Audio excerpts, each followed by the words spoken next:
الحمد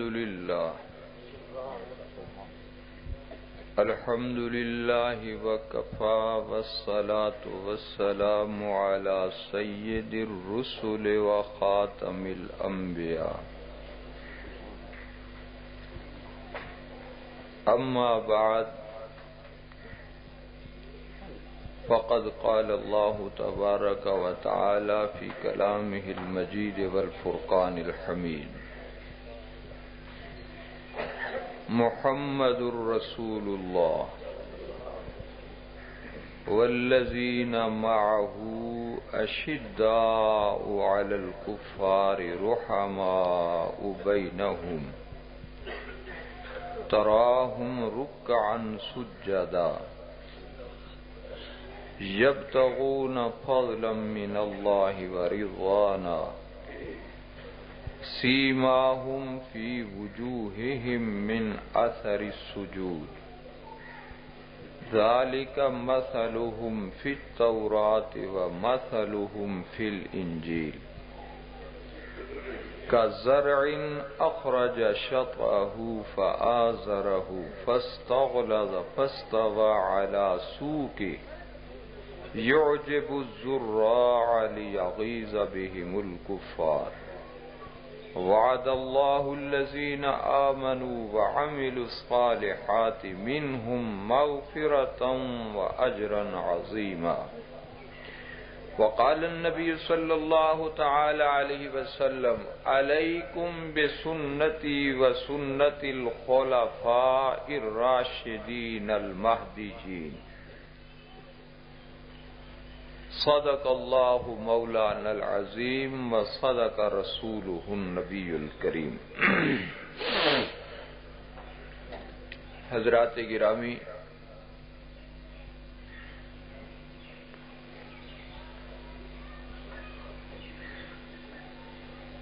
الحمدللہ مختلف حضرات علماء کرام آپ حضرات کو وعظ اور بیان سے محظوظ فرماتے رہے ہیں، اور آج عشاء کے بعد بھی اعلان کے مطابق ایک اور مجلس ہوگی۔ باہر کے دوست مہمان آنے والے، ان کو وقت زیادہ دینا میں اس کو مناسب اور مفید خیال کرتا ہوں۔ ہم لوگ تو گھر کے ہیں، جو باہر سے مہمان آتے ہیں ان کی حوصلہ افزائی زیادہ ہونا چاہیے۔ ان دوستوں کا حکم ہوا اس لیے میں حاضر ہو گیا۔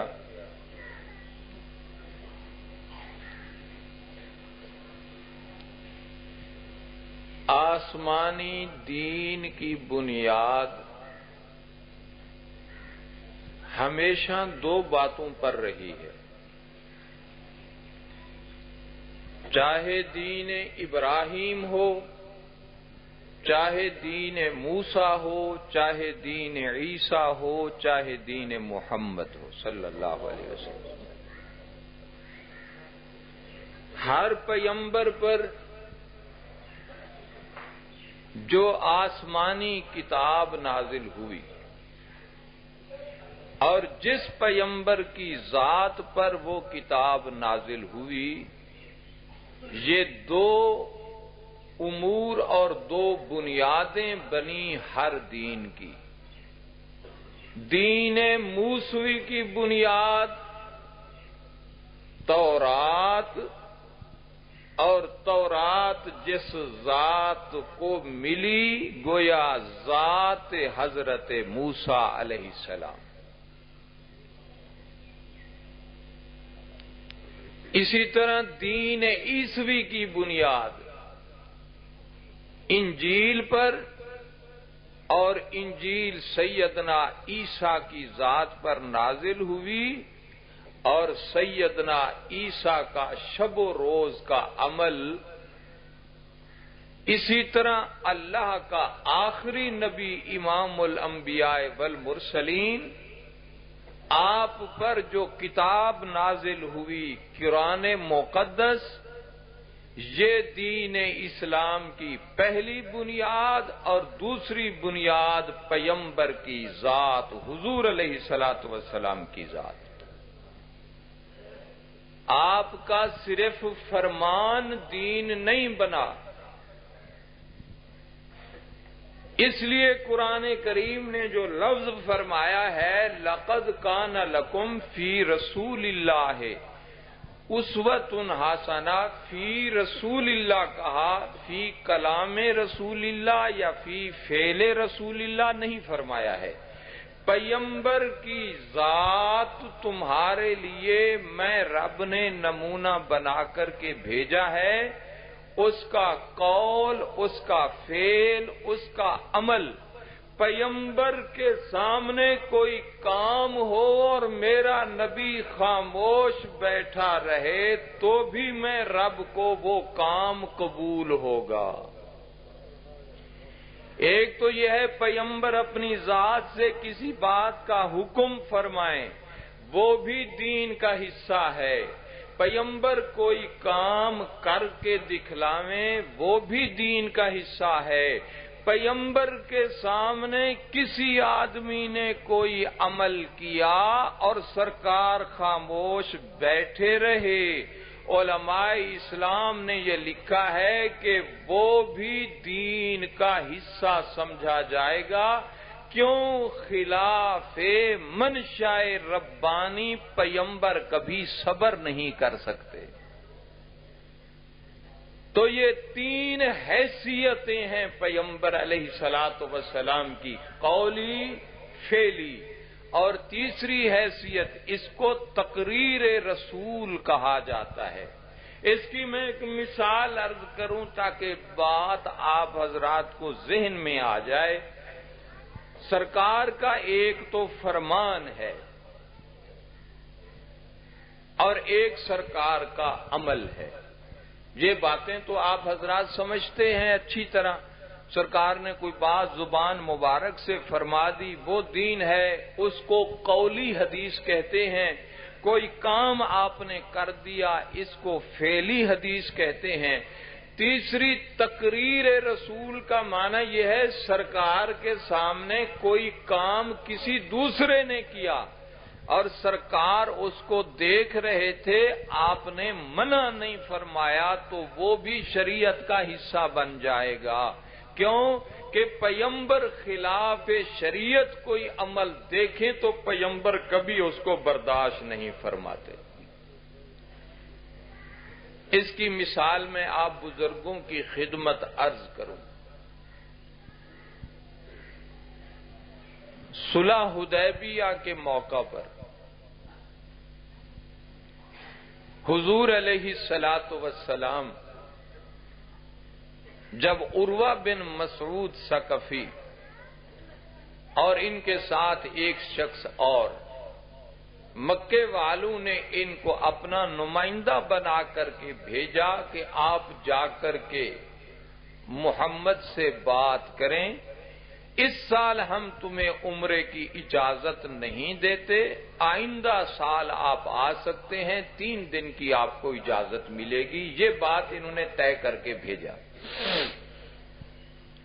باتوں ہی باتوں میں عروہ بن مسعود ثقفی رضی اللہ تعالی اس وقت وہ مسلمان نہیں ہوئے تھے، انہوں نے حضور علیہ الصلوۃ والسلام کی داڑھی مبارک کو ہاتھ لگایا اور یہ جملہ کہا کہ آپ قریشی ہیں، ہماری برادری کے ہیں،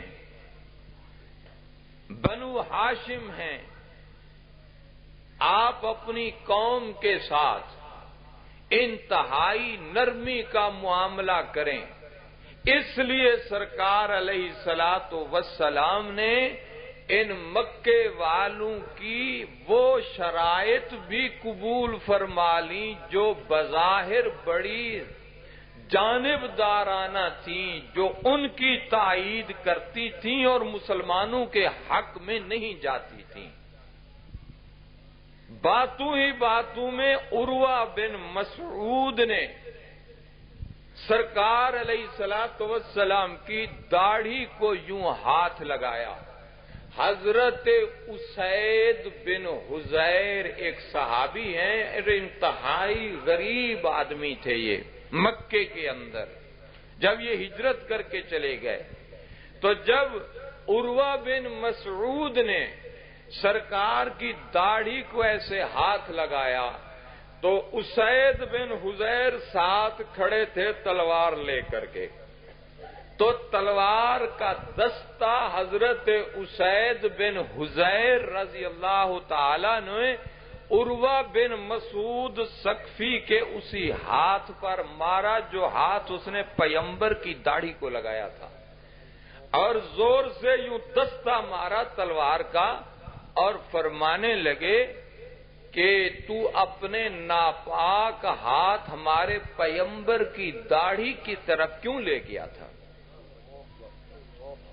تو پلیت ہے، اس وقت مشرک ہے، کافر ہے، بے ایمان ہے، تو اپنا ناپاک ہاتھ ہمارے امام الانبیاء صلی اللہ تعالی علیہ وسلم کی داڑھی مبارک کے قریب کیوں لے گیا؟ تیرے ناپاک ہاتھ نے چھویا کیوں ہے؟ اب چونکہ اس نے حضرت اسید بن حذیر نے دستہ مارا عروہ بن مسعود ثقفی کے ہاتھ پر، اس کو اچھی خاصی چوٹ لگی، اور حضور علیہ الصلوۃ والسلام یہ عمل دیکھ کر کے خاموش ہو گئے. آپ نے اسید بن حذیر کو ٹوکا نہیں ہے.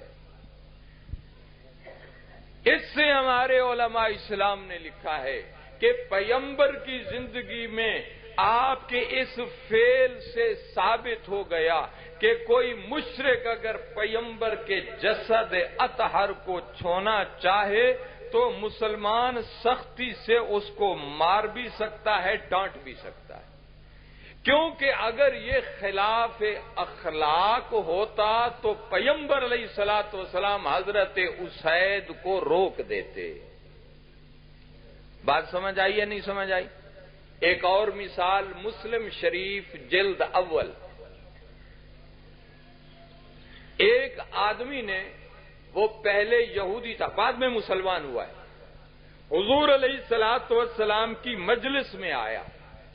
اس نے آ کر کے بات جو شروع کی ہے کہنے لگا یا محمد صلی اللہ علیہ وسلم. ساتھ ایک صحابی بیٹھے تھے، انہوں نے زور سے تھپڑ مارا، اس کو یہاں لگا، اور ساتھ یہ فرمایا کہ نام لینے میں اتنی ادب نہیں جتنا لقب لینے میں تجھے شرم نہیں آئی کہ تو نے ہمارے نبی کا براہ راست نام لے کر کے بات کی ہے. اس کی میں مثال عرض کروں.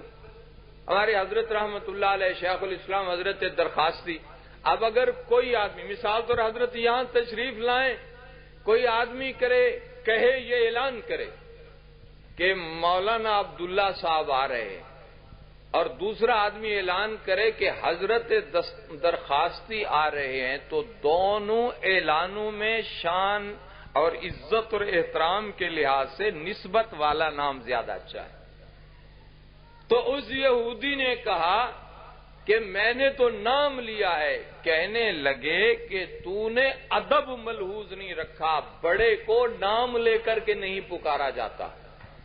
آپ اپنے والد کو اگر پکارنا چاہیں، کوئی شاگرد اپنے استاد کو پکارنا چاہے تو نام لینا بے ادبی ہوگی، ادب کے ساتھ ذکر کرے، یا شیخ، یا استاد، یا حضرت، اے ابا جی، یوں کہے. لیکن نام لے کر کے اگر وہ ذکر کرے گا تو یہ خلاف ادب ہوگا. مجھے یاد ہے ہم نے جب حضرت سے یہ حدیث پڑھی تو چونکہ وہاں لفظ یا محمد تھا تو اس نے کہا یا محمد کہنے پر تو یہاں تھپڑ لگتے ہیں. فرمایا نسبت کا نام لو، یا رسول اللہ کہو. میں بات یہ عرض کر رہا تھا، ہر دین کی بنیاد دو باتوں پر. ہم الحمدللہ جیسے تیسے بھی ہیں، گناہگار ہیں، مسلمان ہیں. ہمارے دین کی بنیاد دو چیزیں ہیں. ایک اللہ کی یہ سچی کتاب اور دوسری وہ ذات جس پر یہ کتاب نازل ہوئی، ان کا کیا نام ہے؟ آج جس بد نصیب ٹولے سے ہمارا واسطہ پڑا ہے، میں واضح طور پر عرض کر دوں کہ مسلمانوں کے پاس دین کی یہ جو دو بنیادیں ہیں، یہ کالا ٹولہ ان دونوں بنیادوں کا منکر ہے۔ دنیا میں ایسا کبھی ممکن نہ ہوا، نہ ہو سکتا ہے کوئی آدمی یہ کہے میں تورات کو آسمانی کتاب نہیں مانتا، لیکن پھر بھی مجھے تم حضرت موسیٰ کا امتی مان لو۔ یہ بات دنیا کی کسی عدالت میں چل سکتی ہے؟ بولتے نہیں۔ ایک آدمی کہے میں انجیل کو اللہ کی کتاب نہیں مانتا، لیکن مجھے حضرت عیسیٰ کا امتی مان لو۔ بولتے نہیں۔ میں عرض یہ کر رہا ہوں، اگر کوئی شخص یہ کہتا ہے میں یہودی ہوں لیکن میں تورات کو خدا کی کتاب سچی نہیں مانتا جو موسیٰ پر نازل ہوئی تھی، دنیا کی کوئی عدالت بھی اس کو یہودی ماننے کے لیے تیار نہیں ہوگی۔ آج کوئی عیسائی یہ کہے کہ میں عیسیٰ کو مانتا ہوں لیکن عیسیٰ پر جو خدا کی کتاب انجیل نازل ہوئی تھی میں اس کو خدا کی سچی کتاب نہیں مانتا، تو دنیا کی کوئی عدالت بھی اس کو عیسائی تسلیم کرنے کے لیے تیار نہیں ہوگی۔ آج یہ عجیب اندھیر نگری ہے اس دنیا میں کہ ایک ٹولہ اس کتاب کو خدا کی سچی کتاب بھی نہیں مانتا، پھر بھی دعویٰ ہے، شور ہے پوری دنیا میں کہ ہمیں مسلمان بھی تسلیم کر لو۔ نہیں سمجھ آئی بات؟ دوبارہ میں عرض کروں، ہر دین کی بنیاد کتنی باتوں پر ہے؟ دو۔ ایک، اس دین کے لیے جو کتاب آسمانوں سے رب نے نازل کی، پہلے نمبر پر وہ کتاب، دوسرے نمبر پر وہ نبی اور رسول کی ذات جس پر وہ کتاب نازل ہوئی۔ بعین ہی اسی طرح دین اسلام کی بنیاد ان دو باتوں پر ہے، اللہ کی سچی کتاب اور محمد علیہ السلام کی ذات۔ لیکن بد نصیبی سے یہ ٹولہ ان دونوں بنیادوں سے انکاری ہے۔ قرآن سے تو انکاری اس لیے ہے کہ یہ کہتے ہیں اس وقت سنیوں کے گھروں میں، ان کی مسجدوں میں یہ جو قرآن کے نام سے ایک کتاب پائی جاتی ہے، نعوذ باللہ یہ ناقص ہے، یہ محرف ہے۔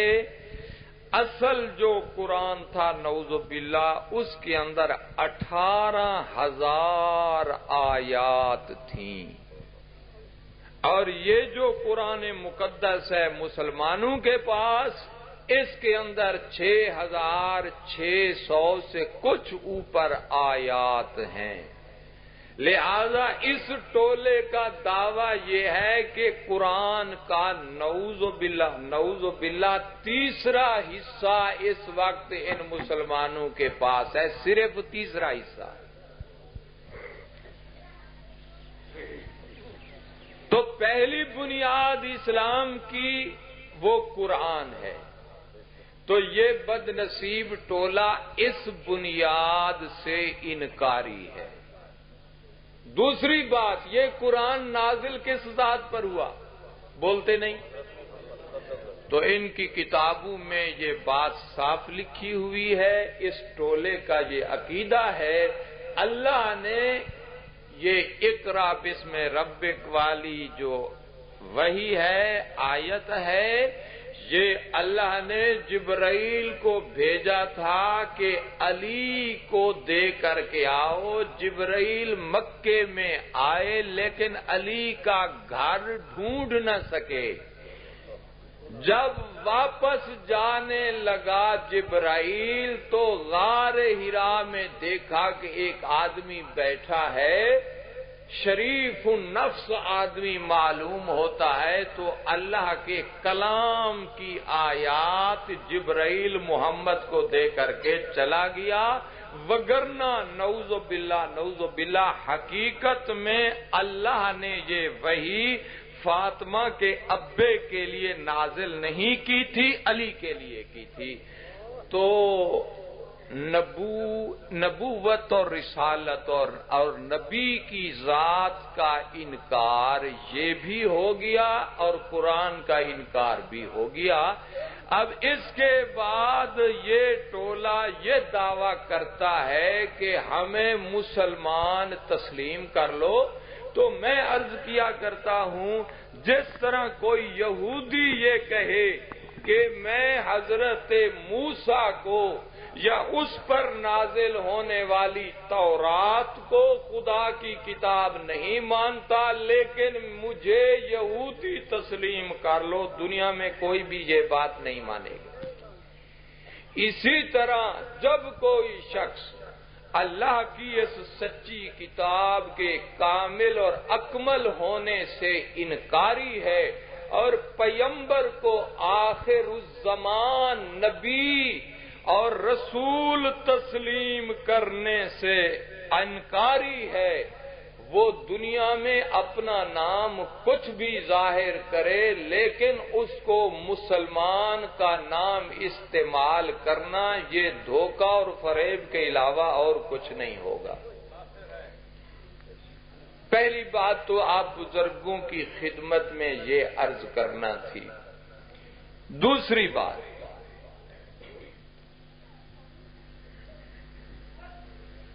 اس ٹولے کی ہمسائیگی کی وجہ سے بہت ساری بیماریاں ہمارے مسلمانوں کے اندر سرایت کر گئی ہیں۔ جس طرح اس علاقے میں بڑی مدت تک ہندو لوگ رہے، کراڑ لوگ رہے، تو ان کی بہت ساری رسمیں آج مسلمانوں کے اندر پائی جاتی ہیں۔ میں صرف ایک ہی رسم کا ذکر کرتا ہوں۔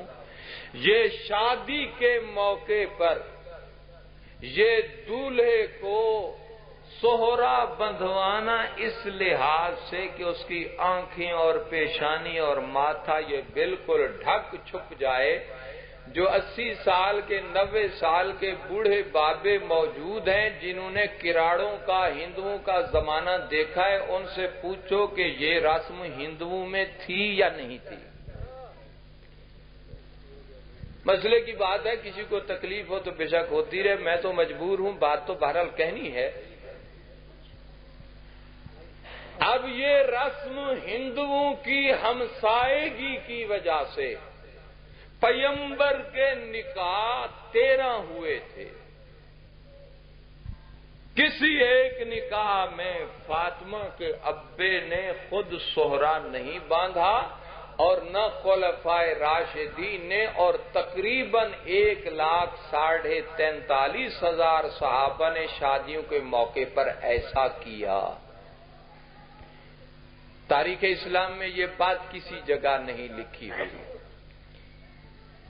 لیکن ہندوؤں اور کراڑوں سے کئی سو سالوں کی چونکہ سنگت تھی مسلمانوں کی، کچھ رواجات، ایک اور رواج کا بھی ذکر کر دوں، یہ بہت دفعہ دیکھا ہے، آپ نے بھی دیکھا ہوگا، میں نے بھی دیکھا ہے، بارات کہیں جا رہی ہو، میں نے تو ایک دفعہ یہ تماشا یہیں آپ کی ریلوے روڈ پہ دیکھا تھا، بکری کو اس کار کے آگے لٹا کر کے اس کو ذبح کیا، جو خون اس کا گرا وہ کار کے ٹائروں کو ملا ہے۔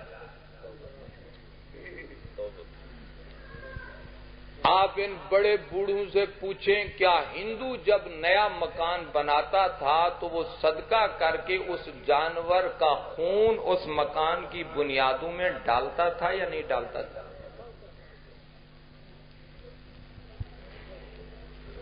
ہمسائیگی کی وجہ سے، ساتھ رہنے کی وجہ سے بہت ساری چیزیں انسان دوسروں سے لے لیتا ہے، ان سے متاثر ہو جاتا ہے۔ یہی حشر ہوا ہے ہمارے مسلمانوں کا کہ اس کالے ٹولے کی سنگت اور ہمسائیگی کی بنا پر بہت ساری چیزیں انہوں سے لے کر کے ہمارے لوگوں نے شروع کر دی۔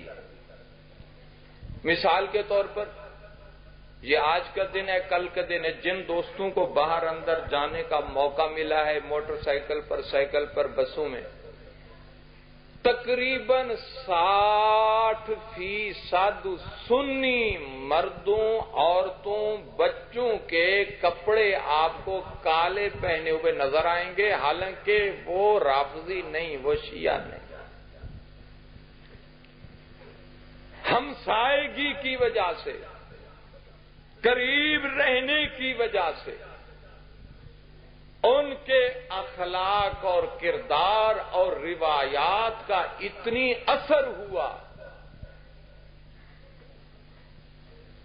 لباس ان جیسا۔ حالانکہ حدیث رسول اللہ صلی اللہ تعالی علیہ وسلم یہ لباس کے بارے میں وہ دو باتیں واضح طور پر لکھی ہوئی ہے کہ سرکار علیہ الصلوۃ والسلام سے جب سوال کیا گیا لباس کالے کے بارے میں تو سرکار نے صاف فرمایا انہا لباس اہل النار۔ ایک حدیث میں یہ الفاظ ہیں کہ یہ دوزخیوں کا لباس ہے، اور دوسری میں ہے انہا لباس فرعون، یہ فرعون زیادہ پہنا کرتا تھا۔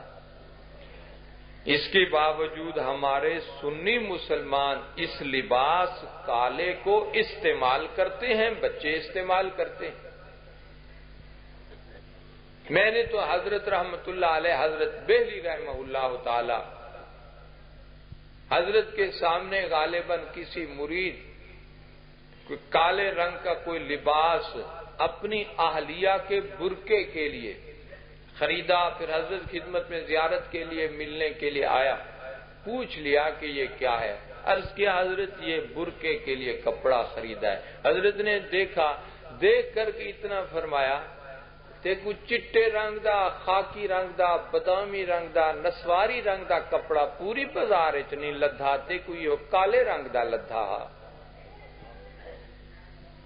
یعنی اس حد تک بھی ہمارے حضرات اس سے اپنا بچاؤ اور تحفظ کرتے تھے۔ اور یہ یاد رکھنا، لباس شلوار اور قمیض کو کہتے ہیں۔ کالی دستار بعض موقعوں پر امام الانبیاء صلی اللہ تعالی علیہ وسلم نے خود باندھی ہے، بالخصوص 8 ہجری میں جب آپ نے مکہ فتح فرمایا، اس دن آپ کے سر مبارک پر کالی دستار بندھی ہوئی تھی۔ لیکن لباس اوپر والے اور نیچے والے کپڑے کو کہتے ہیں۔ چادر کوئی کالی استعمال کرنا چاہے تو اس میں ممانعت نہیں، اصل جو لباس وہ ہوتا ہے جو سردی اور گرمی میں ہر موسم میں چلتا رہے، وہ اوپر اور نیچے والا کپڑا ہوتا ہے۔ لباس کی تعریف میں یہ 2 کپڑے شامل ہوتے ہیں۔ احرام کے اندر بھی یہ 2 کپڑے بنیادی طور پر ہوتے ہیں۔ اس لیے سرکار نے فرمایا کفنوا فیہ موتاکم، میں محمد سفید لباس کو پسند کرتا ہوں اور اپنے موتا کا کفن بھی سفید کپڑوں میں دیا کرو۔ اس لیے آج تک آپ نے کبھی نہ دیکھا ہوگا کہ کسی میت کو کالے کپڑے میں کفنایا دفنایا گیا ہو۔ بہت ساری چیزیں صرف دیکھا دیکھی ہمارے اندر رائج ہو گئی۔ مثال کے طور پر حضور علیہ الصلوۃ والسلام کا فرمان مبارک ہے کہ جو شخص ہر جمعے کو اپنی ماں باپ کی قبر پر جب وہ فوت ہو چکے ہوں تو جائے اور ان کے لیے قرآن کریم ذکر اذکار جو کچھ اس کو آتا ہے پڑھ کر کے وہاں دعائے مغفرت کرے، اگر اس کے والدین اس پر ناراض تھے اور وہ ناراض ہو کر کے دنیا سے اس سے چلے گئے تو قیامت کے دن اس کے ماں باپ اس پر راضی ہو کر قبر سے اٹھیں گے۔ اس لیے فرمایا ہر جمعہ کو کم از کم کوشش کرنا چاہیے والدین کی قبر پر ان کی قبر کی زیارت کے لیے اور ان کے دعائے مغفرت کے لیے وہاں جانا۔ اب ہمسائیگی کا یہ اثر ہوا کہ ہمارا سنی مسلمان پیغمبر کی اس حدیث کو تو بھول گیا، لیکن اس کالے نے کہہ دیا کہ 9ویں اور 10ویں محرم کو قبرستان ضرور جانا ہے۔ آج آپ جا کر کے دیکھیں میلہ لگا ہوا ہے قبرستان کے اندر، مردوں کا بھی عورتوں کا بھی۔ اب دیکھو جو پیغمبر کی سنت تھی، جو عمل تھا حدیث پر، وہ چھوٹ گیا۔ سارا سال یہ سنی مسلمان اپنے ماں باپ کی قبر پر جانے کے لیے بارش ہوئی، چاہے اس میں سوراخ ہو گیا، پانی چلا گیا، قبرستان میں کتے بلے جانور پھرتے ہیں، لیکن چونکہ اس ٹولے نے کہہ دیا ہے کہ 9ویں اور 10ویں محرم کو قبرستان ضرور جانا ہے، تو یہ سنی بھی سارا سال جائے نہ جائے ان دنوں میں ضرور جاتا ہے۔ حالانکہ اللہ کے نبی نے فرمایا من کثر سواد قوم فہو منہم، جس آدمی نے جس ٹولے والا عمل اختیار کیا، قیامت کے دن اللہ رب العالمین اسی ٹولے کے ساتھ اس کو شامل کر کے قبر سے کھڑا فرمائیں گے۔ آج آپ دیکھیں بالخصوص ان 2 دنوں میں جناب ہاتھ میں درانتی بھی ہے، کلاڑی بھی ہے، رسی بھی ہے، بھوسا بھی اتنا ہے، جس کو دیکھو صبح پتہ نہیں، میں نے کہا خیر ہے کہ کشمیر کو فتح کرنے چلے ہیں یا جہاد افغانستان پر تیاری ہے۔ سارا سال نہیں جائیں گے ماں باپ کے قبروں پر، اگرچہ پیغمبر اسلام فرما رہے ہیں کہ ہر جمعہ کو جایا کرو ماں باپ کے قبروں پر۔ پیغمبر کی سنت چھوٹ گئی، بس اس ٹولے نے ایک بات مشہور کر دی ہے تو اس کو اپنے سامنے رکھا ہوا ہے۔ یاد رکھیے، اگر آپ دنیا کے اندر پیغمبر کی سنت کی عملداری چاہتے ہیں تو اس سنت کا مجسم نمونہ مجھے اور آپ کو بننا ہوگا۔ اس سے پیغمبر کی سنت دنیا میں عام ہو جائے گی۔ جو مسلمان یہ چاہتا ہے نبی علیہ الصلوۃ والسلام کی سنت کے چہرے پر یہ داڑھی مبارک کے بال، یہ سنت پیغمبر کی عام ہو جائے، اس کے لیے پہلی شرط یہی ہوگی کہ وہ اپنے چہرے کو پیغمبر کی سنت سے سجا لے۔ جس سنت کو ہر سنت یہ ہم سے تقاضا کرتی ہے کہ میرے اوپر عمل کر کے دکھاؤ تاکہ تمہارے نبی کا ہر عمل جو ہے وہ دنیا کے اندر زندہ ہو جائے، دنیا کے اندر عام ہو جائے۔ تو پیغمبر کی سنت کو دنیا میں اگر زندہ کرنا ہے تو ہر سنت کو تازہ کرنا ہوگا۔ تازہ کرنے کا کیا مطلب ہے؟ اس پر میں اور آپ عمل کرنا شروع کر دیں تو پیغمبر کی سنت زندہ ہو جائے گی، دنیا کو بھی معلوم ہو جائے گا کہ یہ امام الانبیاء والمرسلین کی سنت ہے۔ صرف واز کرنے سے مسئلہ حل نہیں ہوگا، آپ پیغمبر کی ہر سنت کو زندہ کرتے جائیے عمل سے، آپ کو واز پر اتنی زور نہیں لگانا پڑے گا، حضور علیہ الصلوۃ والسلام کی سنتیں آپ کے عمل سے زندہ ہوتی جائیں گی۔ تو یہ دوسری مثال دی میں نے۔ میرے عزیز دوستو، لباس، وضاقت، شکل صورت، یہ بعض اوقات ہمارے بعض دوست بڑی ہی معصومیت سے اور بھولے پن سے یہ جملہ کہہ دیتے ہیں۔ کبھی کسی کو کہہ دیا، بھائی یہ شلوار آپ کی، یہ چادر اور لنگی آپ کی یہ ٹخنوں سے نیچے ہے، ذرا اوپر کر لیجئے، گناہ کبیرہ ہے۔ بخاری شریف میں الفاظ ہیں، ما اسفلا من الازار من الکعبین فی النار، او کما قال، کہ یہ آگ جہنم کی آگ میں اللہ جلاویں گے جو جگہ آپ نے شلوار سے، پاجامے سے یا لنگی سے ٹخنا آپ نے ڈھانکے رکھا یا پاؤں کا حصہ ڈھانکے رکھا۔ تو فوراً ارشاد فرماتے ہیں کہ جی مفتی صاحب، مولانا صاحب، کیا دین جو ہے وہ لباس میں رکھا ہوا ہے؟ آپ کسی کو پیغمبر کی سنت کے بارے میں کہہ دیجئے تو وہ فوراً ارشاد فرمائیں گے، بھائی صاحب، مولانا صاحب، کیا دین صرف داڑھی میں رکھا ہوا ہے؟ کل کو آپ کسی کو نماز کے بارے میں کہیں گے تو مجھے خطرہ ہے وہ یہ بھی فرما دیں گے کہ صاحب دین کوئی صرف نماز میں رکھا ہوا ہے۔ کل کو آپ کسی کو زکوٰۃ اور حج کے بارے میں کہہ دے تو ممکن ہے وہ آگے یہ بھی ارشاد فرما دیں کہ جناب دین جو ہے وہ نماز اور زکوٰۃ اور حج میں رکھا ہوا ہے۔ تو اس طرح ایک ایک چیز عمل کے لحاظ سے ختم کرتے جائیے، بس یہ جملہ کہہ کر کہ دین کوئی اس میں رکھا ہوا ہے۔ خدا کے بندے، حضرت عدی ابن حاتم ایک صحابی ہیں، سارے کو رضی اللہ عنہ۔ صحابی کے نام کے ساتھ رضی اللہ تعالی عنہ کہنا چاہیے۔ سیدنا علی المرتضی صحابی ہیں یا نہیں؟ بولتے نہیں۔ لہذا جب بھی حضرت سیدنا علی المرتضی کا نام آئے تو ساتھ رضی اللہ تعالی عنہ کہنا۔ علیہ الصلوۃ والسلام جس طرح اس کالے ٹولے کا انداز ہے یہ غلط ہے، اس لیے کہ علیہ الصلوۃ والسلام یہ انبیاء کا حق ہے۔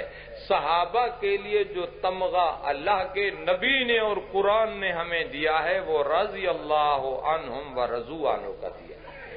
اس لیے حضرت حسن رضی اللہ تعالیٰ عنہ، حضرت حسین رضی اللہ تعالیٰ عنہ، سیدہ فاطمہ رضی اللہ تعالیٰ عنہ، یہ عام طور پر ہمارے مسلمان، یہ اللہ کے بندے، یہ بھی ایسے انداز سے یہ تکلم کرتے ہیں کہ اتنی متاثر ہو چکے ہیں ہمارے دماغ ان کی محنت سے کہ ہمارے باؤں سے حضرات بھی غلط الفاظ استعمال کر جاتے ہیں۔ جس طرح کسی ولی کے لیے رضی اللہ تعالی عنہ کہنا ٹھیک نہیں، ولی کے لیے رحمت اللہ علیہ، صحابی کے لیے رضی اللہ تعالی عنہ، اور پیغمبر نبی اور رسول کے لیے علیہ الصلاۃ والسلام۔ تو خیر، میں یہ بات عرض کر رہا تھا، ہمسائیگی کی وجہ سے ہم لوگوں کے ذہن اتنی متاثر ہو چکے ہیں۔ انہی دنوں میں ایک نوجوان نے مجھے فون کیا مدرسے میں، کہنے لگے مفتی صاحب ایک مسئلہ پوچھنا ہے۔ میں نے کہا فرمائیے۔ اندازہ لگاؤ اتنی اثر ہو چکا ہم مسلمانوں کے ذہنوں میں۔ کہنے لگا کہ محرم کے ان 10 ایام میں شادی شدہ آدمی اپنی اہلیہ، اپنی بیوی کے ساتھ رات کو سو سکتا ہے؟ میں نے کہا رمضان المبارک کا مہینہ جب اس کے بارے میں قرآن کریم نے فرما دیا کہ اوہل لک لیلۃ الصیام الرفث الی نسائکم، پورا مہینہ روزوں کا ہے، اس کے باوجود بھی رمضان کے مہینے میں رات کو اللہ نے زوجہ اور خاوند دونوں کو اکٹھے سونے سے مباشرت سے منع نہیں فرمایا، تو کیا محرم شریف کے مہینے کا حکم رمضان سے بڑھ گیا؟ لیکن چونکہ اس ٹولے نے کہہ دی ہے یہ بات، اب آپ حضرات نے دیکھا ہوگا کہ ذی الحج کے آخری دنوں میں شادیوں کی اتنی بھرمار تھی کہ نکاح پڑھنے والے پریشان تھے، ایک ایک دن میں 8 نکاح۔ اب محرم کا چاند چڑھا تو ایسے یہ شادی بیاہ کا نظام بند ہو گیا جیسا کہ آپ پانی کی ٹیونٹی کو مستقل طور پر بند کر کے تالا لگا دیں۔ یہ کیا ہے؟ ہمسائیگی کی وجہ سے، ان کی دیکھا دیکھی ہمارے مسلمانوں کا جو مہینہ، اندازہ لگائیے سرکار کے صحابہ کم و بیش جو 1.5 لاکھ کے قریب ہیں، آپ سال کے 12 مہینوں میں 12 مہینوں کے ہر مہینے کے ہر ہفتے میں اور ہر ہفتے کے ہر دن میں کوئی ایک دن آپ ثابت کر کے دکھائیں کہ کوئی صحابی یا کوئی تابعی اللہ کے راستے میں جہاد کرتا شہید نہ ہوا ہو۔ تاریخ اسلام میں ایک دن آپ نہیں نکال سکتے، بتا سکتے۔ ذی الحج کا مہینہ، حضرت عثمان ابن عفان 18 ذی الحج کو گھر کے اندر ظلمن شہید ہوئے ہیں یا نہیں ہوئے؟ اس کے باوجود یہ مسلمان ذی الحج کے مہینے میں دھڑا دھڑ شادیاں کرتا کراتا رہا، بچوں کی بچیوں کی، لیکن محرم کا چاند چڑھا، جب تک محرم ختم نہیں ہوگا شادی آج مسلمان کے نزدیک بھی جرم بن گئی محرم کے مہینے کے اندر۔ لا حول ولا قوت الا باللہ العلی العظیم۔ یہ کیا ہے؟ یہ اسی کا اثر ہے۔ اچھا، مشہور کیا کر دیا ہے ہمارے مسلمانوں میں کہ محرم کے اندر جو شادی کی جائے وہ شادی کبھی توڑ نہیں نبھتی۔ یہ اس ٹولے نے مشہور کیا، مسلمان نے بسم اللہ کر کے اس کو شریعت کا حکم سمجھ لیا۔ جی مجھے یاد ہے میں اس وقت 7ویں پڑھتا تھا، میرے چچا سب سے چھوٹے، ان کی شادی ہونے لگی۔ میرے دادا صاحب رحمت اللہ علیہ عالم بھی تھے، حکیم بھی تھے، اپنے علاقے کے شیخ بھی تھے۔ سید فضل علی شاہ صاحب مسکین پوری رحمت اللہ علیہ کے خلفاء میں سے تھے۔ تو میرے سب سے چھوٹے چچا کی شادی جب ہونے لگی تو آپ نے لڑکی والوں کو پیغام بھیجا کہ ہم 8 محرم کو آئیں گے رخصتی کے لیے۔ تو وہ لوگ ذرا کچھ دنیا دار تھے، دین سے کچھ تعلق، تو وہ تو دھاڑ دھاڑ مچ گئی، کہنے لگے مولانا صاحب، خلیفہ صاحب، کیا قیامت توڑتے ہیں؟ 8 محرم کو شادی؟ آپ کو اپنا بچہ پیارا ہو نہ ہو، ہمیں اپنی بچی پیاری ہے، ہم نے 8 محرم کو بچی نہیں روانہ کرنی۔ اول تو یہ رشتہ ہی توڑ نہیں ہوگا، وگرنہ اولاد جو ہے وہ تو لولے لنگڑے پیدا ہوں گے۔ اچھا خیر جی، حضرت رحمت اللہ علیہ نے، میرے دادا صاحب نے یہ ہمت کی، ان کے کہنے پر 8 کی تاریخ تو مؤخر کر دی، لیکن 17 تاریخ فرمایا کروں گا محرم کے مہینے میں۔ اب وہ برادری والے لوگ اکڑے ہوئے کہ جناب محرم کے مہینے میں کسی حالت میں ہم رشتہ نہیں دیں گے اپنی بچی کا۔ آخر کار میں حضرت خلیفہ صاحب رحمت اللہ علیہ، میرے والد دادا صاحب نے فرمایا کہ اگر رشتہ دینا ہے تو اسی مہینے میں میں کروں گا، اگر اس مہینے میں رشتہ نہیں دیتے تو پھر میں بچے کا انتظام کسی اور جگہ کروں گا۔ 17 محرم کو میں بھی ساتھ گیا، میں اس سکول میں پڑھتا تھا، شادی ہوئی۔ الحمدللہ میرے چچا صاحب کے 8 بچے ہیں اور 1 بیٹی۔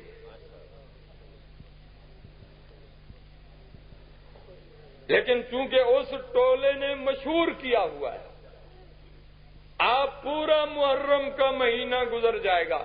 وہ ایک دفعہ مجھے یہ کھانا پکانے والے شادیوں پر یہ جو دوست ہوتے ہیں نا جی، وہ کہنے لگے دیگیں مفتی صاحب پوری نہیں ہو رہی ہیں. یہ ذی الحج کے مہینے میں یہ حال تھا، فراغت نہیں ہے. ایک ایک دن میں 5 جگہ جا کر کے کھانا چاول پکانا ہے، لیکن جو ہی محرم کا چاند چڑھا شادیوں پر پابندی بین لگ گیا. یہ کیا ہے؟ یہ شیعت اور رافضیت کا اثر ہے ہم مسلمانوں کے اندر. عجیب بات. اسی طرح میرے دوستو، ہمارے یہ حضرات کس قدر، مجھے یہ فرمائیے، جھوٹ بولنا ثواب ہے یا گناہ؟ بولتے نہیں. اچھا، جھوٹ سننا ثواب ہے یا گناہ ہے؟ جھوٹ بولنا گناہ، جھوٹ. لیکن یہ سنی کی بس ہے، سنی کی کار ہے، سنی کا رکشہ ہے. اس پر محرم کے دنوں میں وہ کالا جو ہے وہ بے ایمان گھڑ گھڑ کے جھوٹ لگا رہا ہے. سنی اپنے گھر میں ریڈیو پر، ٹی وی پر بہو بیٹیوں کو، چھوٹوں کو، بڑوں کو اس کا جھوٹ اور اس کا فراڈ خود بھی سنتا ہے، اپنے خاندان کو بھی سنا رہا ہے. اب چونکہ اس ٹولے کے پاس نہ قرآن ہے اور نہ محمد کی ذات ہے، قرآن سے بھی خالی، حدیث سے بھی خالی، تو باقی یہی بات رہ گئی کہ خیمے تو آواز آئیے تھے، جنگلی وچو آواز آئیے. چونکہ اس کے علاوہ اور کچھ ہاتھ پلے باقی رہا نہیں. لیکن ہمارا یہ مسلمان بے وقوف جس کے پاس قرآن بھی ہے، پیغمبر کی حدیث بھی ہے، یہ نہ قرآن کھولتا ہے نہ حدیث رسول اللہ کھولتا ہے. یہ اس کے اتنے بڑے جھوٹ کو اور اتنے پروپیگنڈے کو حیرانی نہیں.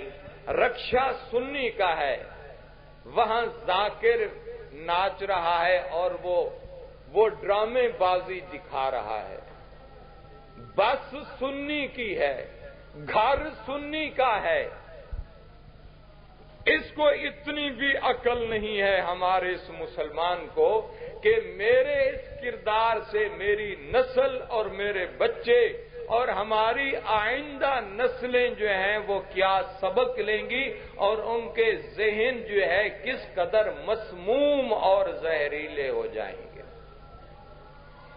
دیکھو بھائی، یہ بعض اوقات اہل اقتدار ٹولہ، بالخصوص اس وقت جو اہل اقتدار ہے، آپ تمام دوستوں کی خدمت میں میری گزارش ہے، آپ دل کی گہرائیوں سے ہر نماز کے بعد اور تہجد کے بعد دعا مانگیں کہ اے اللہ، اس مردود اور اس خنزیر ٹولے سے ہماری نجات ہمیں عطا فرما.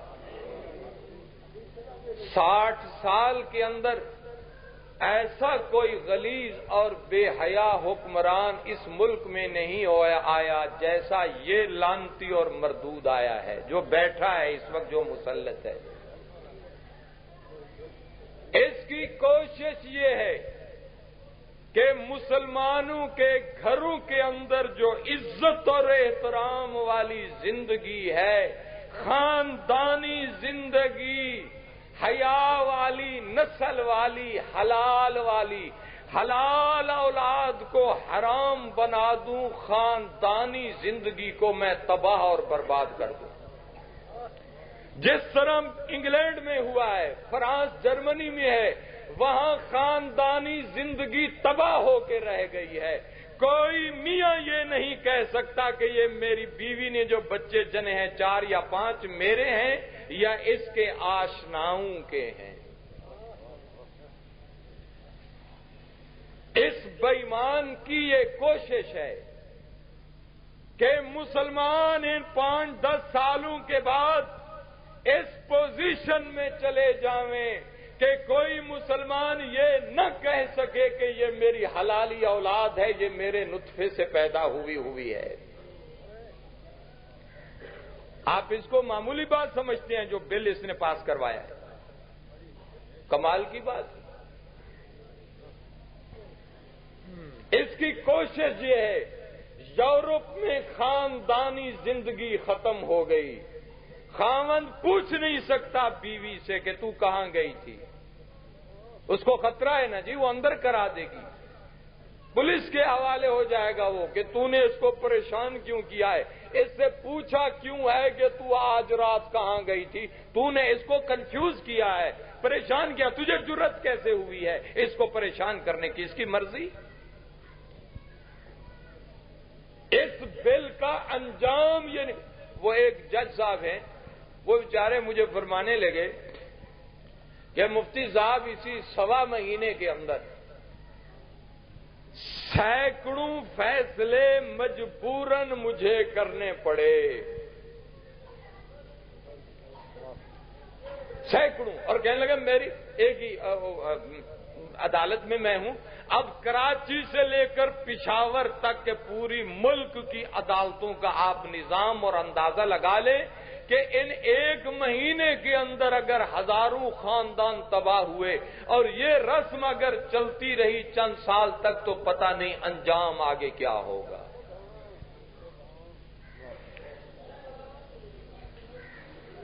یہ وہ ٹولہ ہے جس کو سیکولر کہتے ہیں، سیکولر کا معنی جس کا کوئی دین نہیں۔ یہ وہ بد نصیب ٹولہ ہے، میں سمجھانے کے لیے جو میری طرح دیہاتی ذہن رکھنے والے لوگ ہیں نا، میں ان کے سمجھانے کے لیے کہہ رہا ہوں، یہ حکومتی ٹولہ وہ ہے جیسے آپ کسی احمق کے سامنے ایک برتن میں پیشاب رکھ دیں اور دوسرے میں پانی رکھیں اور وہ مردود یہ کہے کہ ان دونوں میں کیا فرق ہے، میں تو ان دونوں کو ملا کر کے بھی پی سکتا ہوں۔ یہ وہ ٹولہ ہے جو کہتا ہے حلال اور حرام کے درمیان یہ جو حائل سرحد ہے، یہ مولوی لوگ یہ کیوں کہتے ہیں یہ حلال ہے یہ حرام ہے، یہ تیری بیوی ہے یہ دوسرے کی ہے، لہذا اس کو نہ دیکھ سکتا ہے نہ تو اس سے بات کر سکتا ہے، جیسی وہ عورت ہے ویسی وہ عورت ہے۔ یہ خام کا مولوی لوگ درمیان کے اندر آ کر کے پابندیاں لگاتے پھرتے ہیں کہ یہ تیرے لیے حلال ہے وہ تیرے لیے حرام ہے۔ یہ کون ہوتے ہیں درمیان میں آنے والے؟ تو جیسے پیشاب اور پانی کو وہ حرام ہے وہ حلال ہے، کوئی بدبخت یہ کہے جیسے وہ پانی ہے ویسے وہ پانی ہے، کون اس کے اندر حلال حرام کی فرق اور حد بندی کرتا ہے؟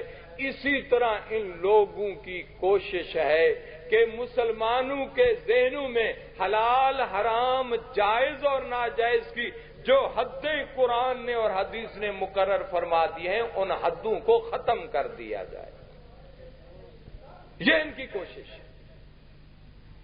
میرے عزیز دوستو، اللہ تبارک و تعالی، دیکھو میں نے ابتدا میں ایک بات کی ہے، وہ یہ ہے کہ جو ٹولہ اس قرآن کو اور ہمارے نبی کو آخری نبی نہیں مانتا اس کو مسلمان کہلوانے کا حق ہے؟ بولتے نہیں۔ اب بتلاؤ اس میں فرقہ واریت کی کوئی بات ہے؟ میں جو کہوں یہ بچے میرے ہیں 5، یہ میرے گھر کے ہیں، یہ بچے میرے ہمسائے کے ہیں، یہ اس کی اولاد ہے، یہ فرقہ واریت ہے؟ جو قرآن ماننے والا ہے پیغمبر کو ماننے والا ہے، ہم کہتے ہیں مسلمان اس کو کہو، جو قرآن نہیں مانتا پیغمبر کو آخری نبی نہیں مانتا، دنیا میں اپنے آپ کو کچھ بھی وہ کہلاتا پھرے، ہم اس کو نہیں روکتے، لیکن اس کو مسلمان کہلوانے کا تو حق نہیں ہونا چاہیے نا۔ اب ہم یہ انصاف کی بات کرتے ہیں، یہ عقل کے اندھے ہمیں کہتے ہیں یہ فرقہ واریت کی بات کرتے ہیں۔ اگر یہ فرقہ واریت ہے تو تم بعض لوگوں کو یہودی کہتے ہو، بعض کو عیسائیوں کہتے ہو، بعض کو تم ہندو کہتے ہو، پھر تم بھی تو فرقہ واریت کرتے ہو۔ تم پھر ہندو کو کہو یہ یہودی ہے، تم یہودی کو کہو یہ ہندو ہے، تم یہودی کو کہو یہ عیسائی ہے، وہاں فرق کرتے ہو، وہاں فرقہ واریت نظر نہیں آتی۔ جب ہم کہتے ہیں فرق کرو یہ مسلمان ہے یہ غیر مسلم ہے، کہتے ہو فرقہ واریت ہے۔ کیوں بھئی جائز بات ہے ناجائز بات ہے، معقول بات ہے یا غیر معقول بات ہے؟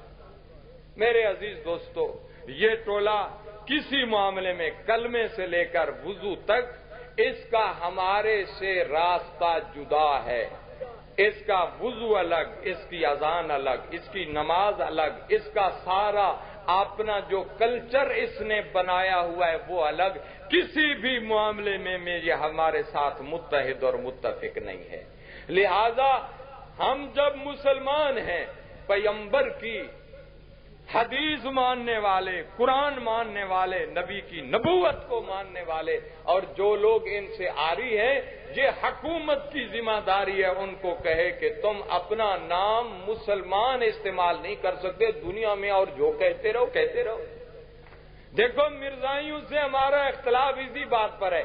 تم مرزائی کہلواؤ یا قادیانی کہلواؤ، جو کچھ بھی کہلواؤ دنیا میں، چاہے سکھ کہلواؤ، یہودی کہلواؤ، عیسائی کہلواؤ، ہم نے کبھی مرزائیوں کو، قادیانیوں کو روکا ہے؟ نہیں روکا. کیوں؟ اس مسلمان کا نام تم استعمال نہیں کر سکتے. اس کے علاوہ جو مسلمان جو نام تم استعمال کرو اپنے لیے، تمہیں عام کھلی اجازت ہے. اور جو ٹولہ ہمارے اس قرآن کو سچا نہیں مانتا، ہمارے نبی کی وحی کو سچی نبی وحی نہیں مانتا، وہ دنیا میں جو کچھ کہلاتا رہے، لیکن کم از کم اس کو اپنے لیے مسلمان کا لفظ استعمال کرنے کی اجازت ہونی چاہیے یا نہیں ہونی چاہیے؟ نہیں ہونی چاہیے. بہرحال میں ان معروضات کے ساتھ اپنی ایک گزارش ختم کرتا ہوں کیونکہ نماز کا وقت ہو گیا ہے. اقول قولی ھذا وآخر دعوانا ان الحمد للہ رب العالمین.